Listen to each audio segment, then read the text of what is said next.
Hello friends, it's Shari. Today I have a fun summer wreath project to share using the new Sunny Sandcastle die and the Ray of Sunshine dies from Poshta Design. So first let's look at the felt we're using for the sandcastle.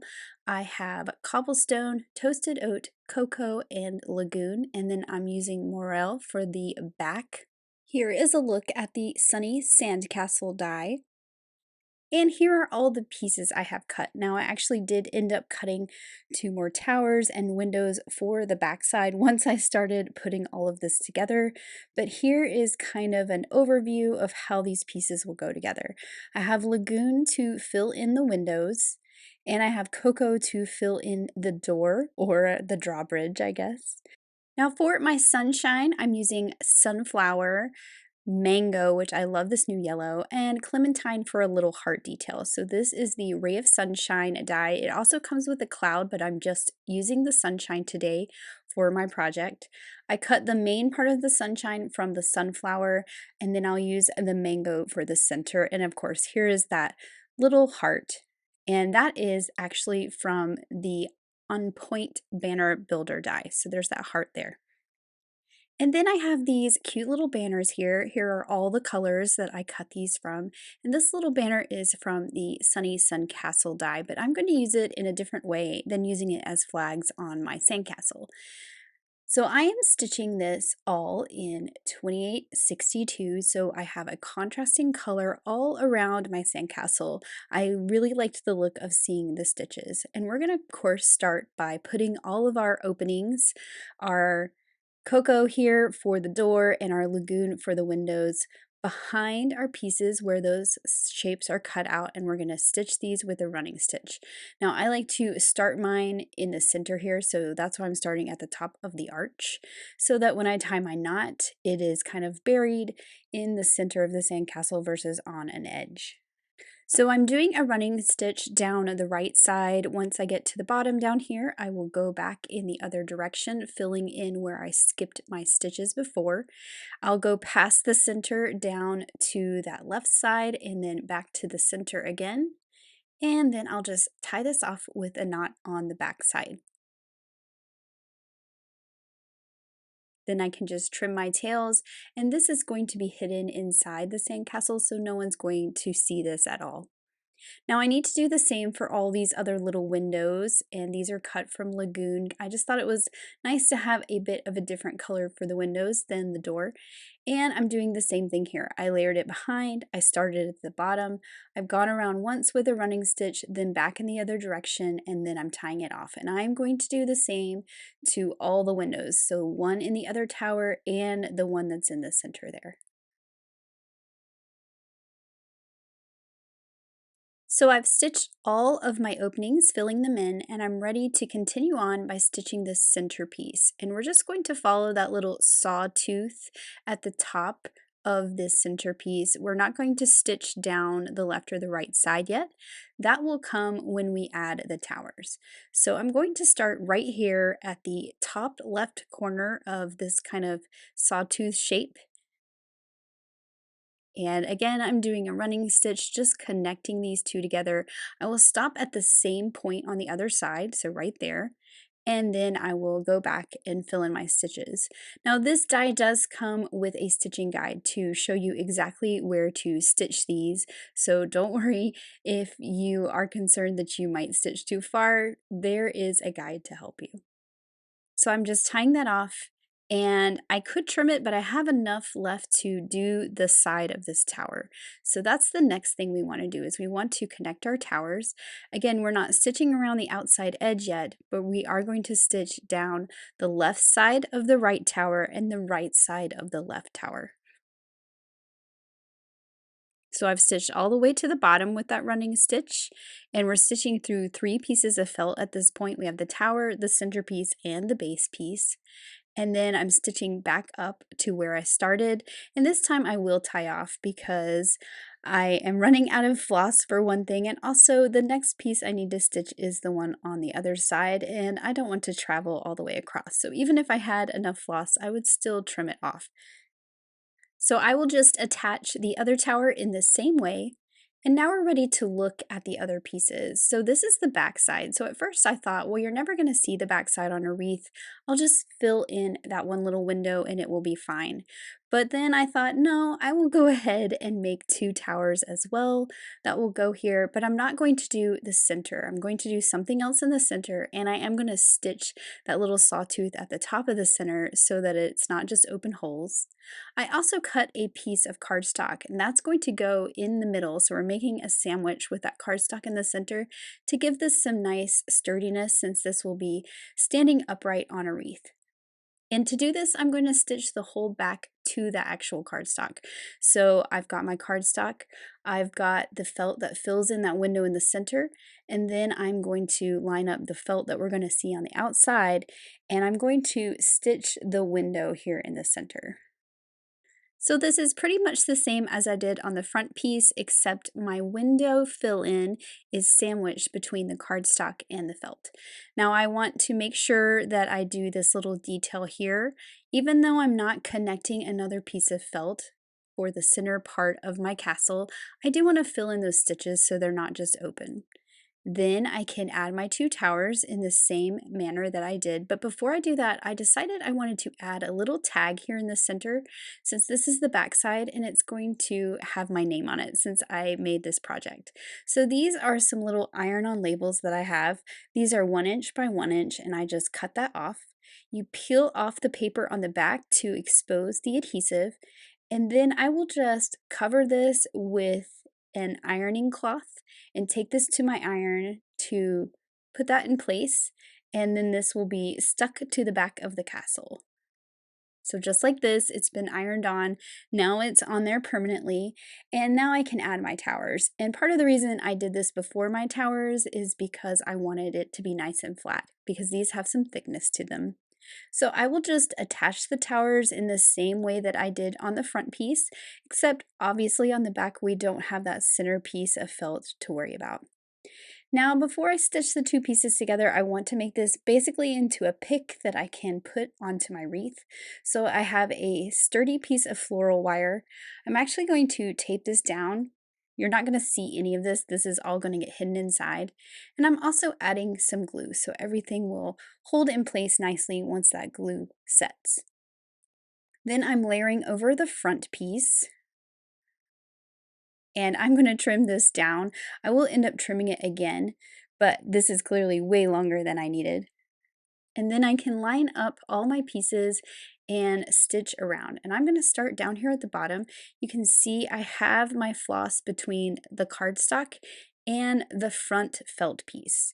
And then I will just go all the way around with a running stitch and back, filling in all those stitches and stitching the front and the back together. Now when I get here to the towers, I'm just going to show you my little trick because I don't want that floss to cross over. So I came up through and then I went underneath. So you can see how it doesn't cross over between the two pieces. Now on the back, I did not worry about it too much because again, it's the back. And here you can see that I obviously did not have enough floss to go all the way around, and so I'm just tying off a second piece. And for this, I'm making sure that I'm tying it off between the felt on the back and the cardstock. So when I pull these through and I thread them through, I'm threading it between the back felt and the cardstock, and that way any bulk from those knots will be on the back side of my castle. Now I'm just continuing on with that running stitch. Once I get down here to the bottom where I started, I'll start going back in the other direction to fill all those stitches in. And then once I get back to where I started, I can tie it off and again hide the tails in the same way as I did up there in the tower. So I'm going between the felt and the cardstock. Now this one I actually did come out on the front because this is where I started and I didn't quite think it through. I was between the cardstock and the felt on the front for this one, but I can easily just hide this in the doorway felt because it's the same color as my floss, and even if a tiniest bit is seen, you won't be able to tell. So my castle's all finished. I am ready to move on to the sunshine part of this project. So for the sunshine, I have two pieces that are the main part of the sunshine, and I'm going to layer those together. And the first part we're going to stitch are those 3 lines on each of the rays. Now, something I want you to remember about this is that these circles are going to cover up anything. So instead of trying to struggle and hide my knots inside the sunshine, here is what I did. I'm just going to make it to where all the knots are on the back side, and then that circle is going to cover everything up. So I'm going to show you exactly what I did. So I started on the back side, that's where I'm holding my tail. I went up the center line with a running stitch all the way up to the top. Then I will come back down with that same running stitch, filling in those stitches back to where I started.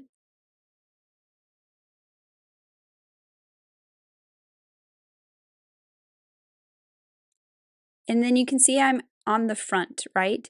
But again, remember, this circle is going to cover everything up. So what I'm going to do is just travel diagonally over to the next line and go up that line that's on the right. So you can see at the bottom, I basically made a little V shape. But again, that's going to be covered up by the circle. So I'm doing the same thing here, a running stitch to the top of that line, back down to the bottom. And this is going to have me come out in the center again, and I'll do the exact same thing on the left side. So just over to the left side, creating a little V at the bottom, running stitch up to the top, then back down to the bottom again. So I'm stitching everything from the base of the sun ray up to the top and then back down. And then I'm going to come out on the back, and I'm going to tie my knot on the back. And I'm making sure that that knot is down there at the base of the ray, so it's going to be hidden by the circle.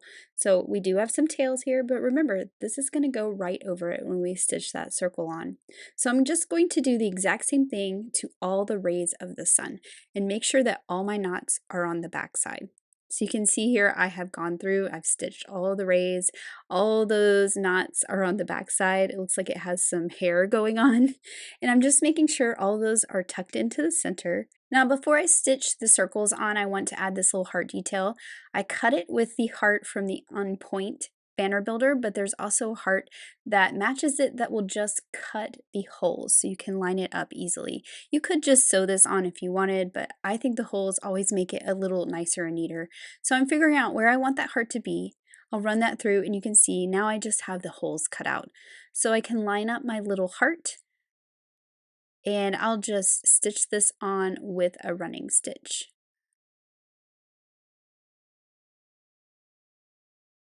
Once I get back to the beginning where I started, I can tie it off. And if you want to do any embellishing to the center of your sunshine, this is when you will do it. I did think about some sequins, but decided in the end for my project, I just wanted a couple orange beads right on the heart. So it'll just give it a little bit of shine. So I've stitched 2 little seed beads on. You can see my bead pack up there. I'm making sure I'm tying lots of knots so they don't come loose. And now I'm ready to put my sunshine together. So now I'm ready to attach the circles to my sunshine. I'm going to layer that front one on first, line up those holes. I'm going to start my thread on the back. So that tail is going to come out between the rays and the circle that's on the back. So then I can line up the circle on the back, make sure all those tails from my stitches on my rays are hidden underneath it. And then I will just do a running stitch all the way around the circle. So I've stitched all the way around back to where I started, and I actually like the kind of skipped stitch look of this. It ended up even because of the number of holes, so I'm going to leave it like this, but you could stitch back in the other direction to fill them all in, depending on the look you wanted. So I'm threading my floss underneath so it comes out in the same place that my beginning tail is, and then I'm going to tie a couple knots.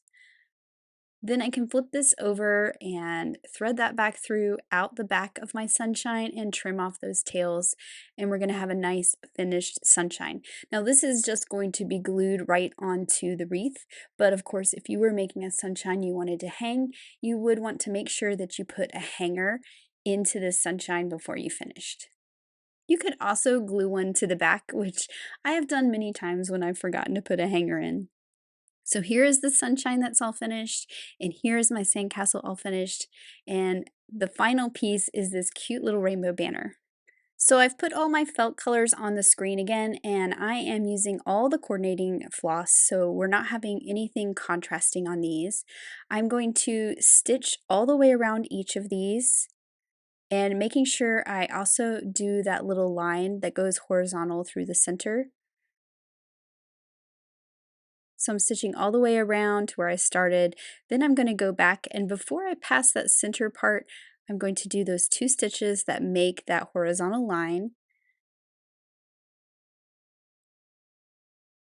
And then back to where I started, coming out between the felt, tying a knot, and then just burying the tails down inside my felt. So threading that through, and then I'll trim it off. And I'm going to do the same thing to all of these until they're all stitched with those coordinating stitches.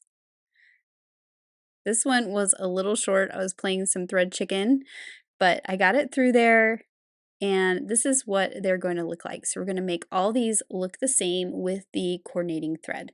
So here they all are stitched.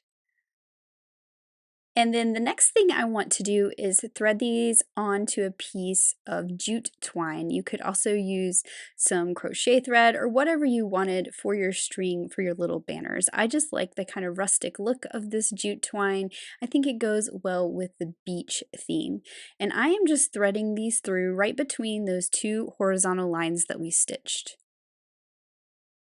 So if these were little flags, that's where you put the pole for them to go onto, but I'm making a little banner. So here they all are threaded on there, and they're easy to adjust. You can slide them around, which is perfect because you want to do your final adjustment once they're on the wreath. So here's the wreath I'm using. And this is a little harder to stick these down into than a grapevine wreath. So I'm trimming that little wire off super short. And I actually had to kind of use my pokey tool to make a hole in this willow to get that in there. But it's in there. It may be short, but don't worry, we're going to use some hot glue. So I use this tool to make a little hole to help myself get that in there. And now it's time for some hot glue to just make sure everything stays in place. So I'll add a little hot glue down there on that wire. Don't worry, we're going to cover this up. And then I'm adding a little dot behind each bottom corner. Next, I'm going to add my sunshine up here, and we're just adding that with hot glue as well. So I'll stick down the center, and then where some of those rays touch, I'll glue those down too. I don't want to glue them all down because I want this to stay nice and flat. So I'm only gluing what is touching the parts of the wreath. Now I'm ready to add my little banner. This is really easy to add because you can thread it underneath the parts of the wreath, and then I like to just put it on the back and tie it. That way it's not really permanent, you can kind of adjust it. So if you have this in one place and you look at it a little bit later, you can untie it and adjust it later. So I'll thread it underneath another one of those parts of the wreath, and then I can just tie it to itself. So there's one side tied on and secured. Then I can kind of fuss with it, figure out how far apart these little banners need to be because I don't want that purple one hiding behind my sunshine. You do need to kind of hold it up a little bit. It's hard to do this flat on the desk and show you exactly what it looks like because obviously we need gravity to help us hang the banner. But I'm doing the same thing to this side. I threaded it under one of the parts of the wreath, and then I'll tie it off. And then I'll just trim off the long tails of this twine when I'm done. Now, to fill in at the bottom of my castle, I have some really fun colors of reindeer moss I found at Michael's this year. You can see I have quite the collection of colorful mosses, but I went with the kind of yellows and oranges and a little bit of that teal. And this is going to make it look like it's sitting in the sand or even at the bottom of the ocean because this reminds me of seaweed. But I'm using the different colors to kind of fill in. And I think that this really kind of finishes it off nicely. All you need is a little bit of hot glue, and you can see I'm using my tweezers to kind of push it in and tuck it in the wreath, which I think is really kind of the key to making this look really good is tucking small pieces in and just filling it in. So I've got my yellow and my orange, and I decided to pull in some blue and tuck that in there as well, which really makes it look like the ocean and reminds me of the sea. And I just love kind of the fluffiness of this reindeer moss. So for a final little touch of some sparkle, what I actually did is added some little dots of glue to the moss, and I'm adding some iridescent sequins. Now this glue will dry clear, so it looks white now and it looks kind of funny, but once it dries, it was clear and it just added a little bit of shimmer that caught the light, and I just think it just added a little extra element to this wreath. Now to hang my wreath, I just use some twine and I've cut a length of it. I will thread it through one of the parts of the wreath on the back and back through itself, just making a loop. And then I usually tie a knot on the end. I like to hang this size wreath on my pantry door in my kitchen, and all I do is kind of slip this loop that I've made over the hanger that my aprons hang on the inside of the door, and it works perfect. So here are some more close-up pictures of my finished wreath with that fun sandcastle. I love the sunshine added to this, and I love that moss at the bottom. I think it really gives it that beachy feel, and of course, the pops of color of that little banner just add the perfect little colorful touch. Thank you so much for watching today. Have an amazing day and happy stitching. Bye!